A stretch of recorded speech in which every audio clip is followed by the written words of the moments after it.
In this episode of the Church Security Roll Call, we're going to be discussing lessons learned from a church shooting. Stay tuned.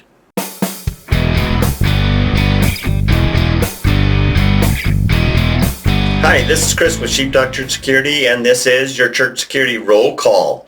Today we're going to be discussing the article, The 2022 Irvine Taiwanese Presbyterian Church Shooting. If you'd like to read that article, go to our website, sheepdogchurchsecurity.net, and look under the News tab. So let's begin in the Bible. This one is 2 Samuel 13, verse 28 through 29a, and it reads like this.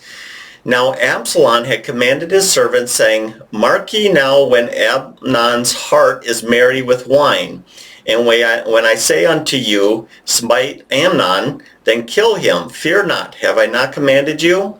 Be courageous and be valiant. And the servants of Absalom did unto Amnon as Absalom had commanded. So in this case, this biblical case here, we have a little bit of a revenge motive here. And that's kind of what this shooting that we're going to be discussing today is all about too. A little bit of revenge, a bit of politics in it. So let's jump into it.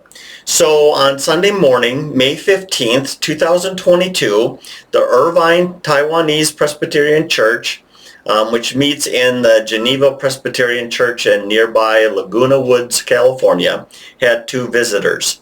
One was the former pastor who had moved back to Taiwan and came back for a visit. The other was a Taiwanese-born Chinese American living in Las Vegas, Nevada. This in particular Sunday, the congregation was honoring the former pastor who was a guest speaker at the service in the chapel. Between 30 and 40 persons were there. And after service, dinner was prepared in the fellowship hall. The second guest was unplanned. He had come from Las Vegas the night before. When he came to service, the receptionist asked him to fill out a visitor's form. He declined, claiming he had already done so at an unspecified time. While preaching, the former pastor noticed that the stranger who came in late sat in the back of the chapel looking at a newspaper instead of focusing on the message. After the service, the stranger from Las Vegas chatted with congregants in a Taiwanese dialect of Chinese. This assured them that he, like most of them, was also from Taiwan. What they didn't realize at the time was that he had chained most of the exits and superglued latches and locks. This was to keep them from escaping. He had also planted bags with extra ammunition and Molotov cocktails. During the meal, the stranger pulled a handgun out of a bag. Some at first thought it was only a toy gun and part of a stunt. That was until he began firing. As bullets began to fly, a physician charged the shooter trying to tackle him. He fell when he was hit by bullets. The visiting pastor picked up a chair and threw it at the assailant, hitting him on the head. The gunman stumbled and fell, and members pounced on him. They hogtied him with electrical cords. Someone had called 911. The police came and arrested the assailant, the bad guy. Medics treated the 6 wounded and took 5 to the hospital. The physician died. So, in order to understand the motive behind this, we have to kind of get in the geopolitical type stuff here. So here we go. You can't understand the shooter without knowing about the Taiwanese divide. So if you're not familiar, we're going to give you a little lesson here. So in 1949, when communists under Mao took over mainland China, the nationalists under Chiang Kai-shek invaded Taiwan, formerly known as Formosa. There they ruled with martial law until years after the leader, Chiang Kai-shek, died. The native Taiwanese were suppressed while those from the mainland had the power and privileges. So basically, mainland China under Chiang Kai-shek basically took control over the island of Taiwan, and ruled with an iron hand under the auspices, under the authority of China itself. The native Taiwanese are known as province-born, and those from the mainlanders are known as outside-born. As Taiwan became more democratic, the provincials, those that were born in Taiwan, gained more power, and the outsiders lost the privileges as the two populations became more equal. Outsiders largely favor the one China policy, hoping to rule China someday. The provincials largely favor total independence with the separate national identity and their dialect of national language, not Mandarin. The divide continues between Taiwanese even here in America. So basically you have the communists take over Taiwan, they rule with a iron hand, then that leader dies, the iron hand disappears, the province-born starts to gain in population and start to control, and to this day you have people that live there that think that they should go back and be part of China, plus you have people that says no, we should remain our own country with our own identity, our own language. And so this divide continues throughout, even here in America, right? You're still going to find Taiwanese on either side of that political ideal, I guess. The shooter was an outsider. His parents were among those who fled mainland China. His view of one China was not pro-communist, but the vision of finally winning a long-lost civil war. The shooter did well in this country, owning an apartment building in Las Vegas, but then his wife had cancer. She moved back to Taiwan for medical treatment and divorced him. So here, for some of you that's kind of tracking how people become violent, there's usually an event. It can already be an ideal there that they support later, but then there always seems that there's a certain event. So his was his wife getting cancer, moving back to Taiwan, and divorcing him. He then became unstable. There you go. He lost the property and took a job as a security guard. So things are really spinning out of control. He lost his main source of income. He became a security guard. His political views became more radical. He tried to join a new reunification group in Las Vegas, but they said to him that he was too extreme, not viewing providential Taiwanese as humans deserving of life. So yes, he's definitely radicalized. Before going to Laguna Woods, he mailed a photocopy of his diary to a Chinese paper in Los Angeles. He called himself the Angel of Death for Independence. The paper received it after the shooting and turned it over to police.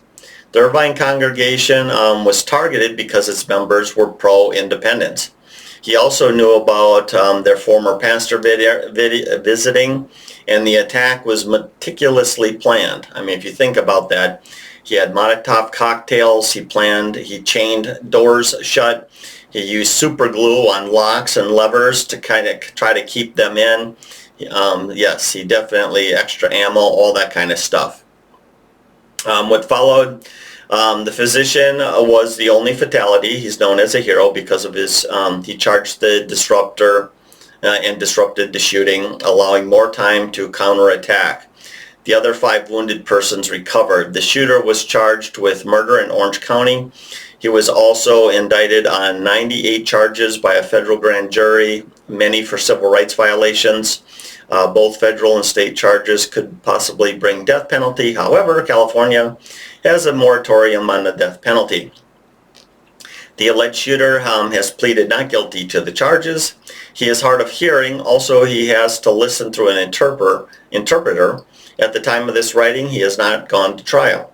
The shooting raised concerns about anti-Asian bias and violence. When more was learned about the motive, it raised awareness of the complexity of the Taiwan issue. Okay, so some lessons learned here. So Wesley he covers this really well as far as failure to identify, right? So we had a couple indicators while he was still in Las Vegas, right? When he was still in California. We have the loss of his wife. He's got the loss of this property. He's getting more and more radicalized. Even another group, say, hey, you're losing it. People that were around him and knew him, are seeing what's going on and seeing this guy's life basically, circling the drain, right? I mean, it's really falling out, and there was a lot of opportunity there, I think, for there to be some sort of communication, either to the church or not necessarily this in particular church, but if he had a church where he was there, or just people reporting suspicion, disturbing behavior. This is very recent, so there's been a lot of conversation prior to this about public knowledge of people that are really getting out of hand, I guess is what I'm saying. We have to learn to kind of report. It's to see something, say something, and sometimes the things that we're seeing is somebody in serious distress, maybe in our community, maybe in our neighborhood, maybe at our church. We have to be aware of that. Wesley writes, the stranger at the greeter's desk did not wear a ski mask, but he did not identify himself either. So what we have here, and I think, he talks about, how the receptionist may have been able to pry a little bit more about his refusal to fill out a visitor's card. Now, I don't know what their policy is and how much do you actually push for that kind of thing. But it could be, just difficulty, right? He's being difficult, and that's okay. There's nothing wrong with that, other than usually in a church setting when people have, legitimate, or well-intentioned visit to a church.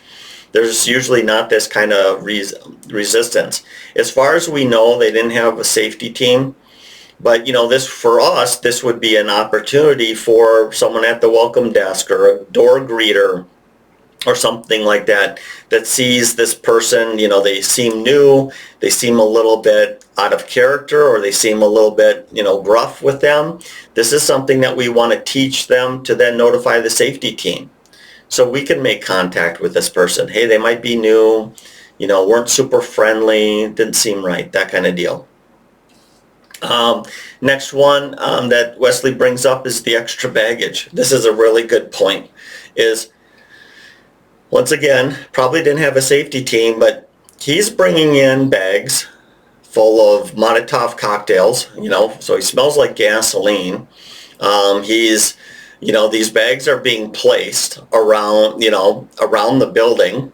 Hopefully, I'd like to think if we had an active patrol safety team.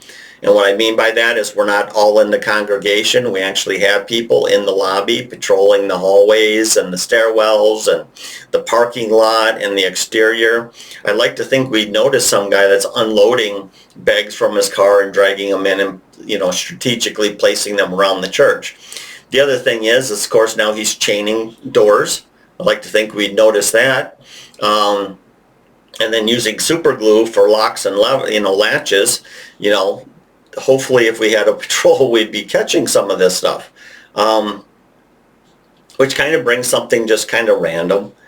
How many of you have access to bolt cutters at your church? Like a utility room that maybe has some tools and some bolt cutters for use? I mean, I'm just, maybe, I haven't really thought through this thought. I'm just sharing it now. It's kind of, you're seeing me thinking in real time. Doesn't it kind of make sense? Like if for some reason you had a delay in your patrol, and then suddenly you're doing an exterior patrol and you see that exterior doors are chained shut with padlocks on them, not only would that be an indication of immediate risk and attack, but, I don't know. I'm thinking maybe you guys can comment in the comment section down. Should we have bolt cutters? I mean, obviously if it's an imminent attack, so probably cutting chains is not the number one thing to do. You got to run in there and get ready for a guy who's going to start opening fire here in a second. But still, is that something we want to look into? I don't know. I'm thinking out loud again. Okay, violation of the norms. It's certainly out of the norm for a visitor to read a newspaper during the sermon. Yeah, absolutely. So this is something that that Simon talks a lot about, violation of the social norms. When people do something that's outside of what's normally expected behavior or normal behavior given the circumstances. I think about sometimes, we have disturbances at church where somebody will just go up on the stage, right? I mean, as soon as the guy starts walking onto the stage, we know this is a violation of social norms. I think sometimes, with the exception of special needs people, sometimes they'll be standing in that front area between the front row and the stage, if you got a stage, or wherever the pastor is, and they're in that space walking around or standing there. That can be often, that is outside the social norms mostly. That's kind of a no man's land there. However, we did have a person with learning disability, and he would kind of pace in there, but we knew what was going on there. But anyway, my point here is this, is we're looking for those violations of the norms. And if we see those things, like a guy reading a newspaper in the back row, we need to need to approach this guy. Let's see. Strange activity. The assailant was not seen planting bags. We already covered that. I like to think if we saw somebody placing bags around the church strategically, that we would recognize that as a threat, and we would take whatever action we needed to take at that time. So those are your lessons learned. I just want to remind you before I let you go real quick, is we have a download that goes with this. I highly recommend that you go into the comments section, click on the link, go over there, get the download. The other thing I'm going to ask you to do is forward this email, or if you got it in an email, or this link to the rest of your team. At minimum, forward it to the rest of your team so they can watch it, and then when you get together, the next time you're together, you can have a conversation about this. If nothing else, do we have bolt cutters? I don't know, but maybe and maybe your team can have this discussion and make a determination if it's something that you want to think about and possibly have. I don't know. Also too, a big point, I think a big takeaway, and this is something I say so often because it's so often true, is this. If your safety team is just sitting in the sanctuary like everybody else, I'm not entirely sure you have a safety team. A safety team has to be patrolling the grounds before, during, and after the services. It's as simple as that. Otherwise, you're really a reactionary force. There's nothing, you're waiting for the worst possible scenario to break loose, and then you're all going to jump up and start doing stuff. I don't know if that's an entirely good plan. You got to have patrol. You want to stop that shooter from either ever getting into the sanctuary if possible. 3 out of 4 violent incidents start in the parking lot outside the building. That tells me that's where the safety team needs to be. But anyway, have that discussion with your team. Other than that, please like, share, and follow our page. And, other than that, thank you so much for being here. And hey, let's be careful out there. This program is made for informational purposes only and should not be taken as legal advice.